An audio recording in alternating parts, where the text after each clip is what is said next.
Thomas contains very different teachings to the Bible.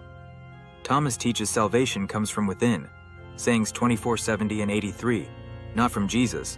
For example, Luke chapter 19 verse 10, Matthew chapter 20 verse 28. In Thomas, get naked and take off your clothes to see the truth about Jesus, saying 37. Women need to become men to enter God's kingdom, saying 114. Fasting is a sin, praying brings condemnation, and giving alms harms you, saying 14. The early church fathers clearly rejected the apocryphal Gospels and accepted the canonical Gospels. Irenaeus and the Muratorian fragment supported the four Gospels in the 2nd century AD, before Thomas was even mentioned. Hippolytus of Rome, circa 225, Origen, circa 233 to 244, Eusebius, circa 311 to 323, Cyril of Jerusalem, circa 348 AD, Didymus the Blind, and Decretum Gelasianum, circa 491, all speak against Thomas.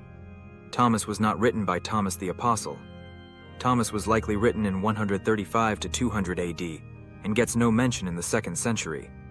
Thomas alludes to Matthew, Luke, Romans, 1 Corinthians, Hebrews, per Gathercole, and potentially 9 other New Testament books, per Witherington. Thomas covers hidden sayings of Jesus, saying 1, implying plain and public sayings existed at the time of writing.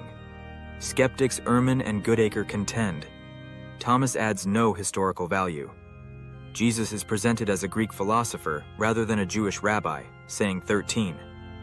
Thomas mentions Judea once, but no other location compared to the 60 to 99 locations mentioned in each of the canonical Gospels. N.T. Wright contends Thomas lacks the early Jewish identity of the early church.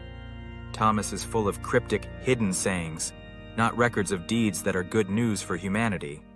Hence, Thomas is, by definition, not a gospel.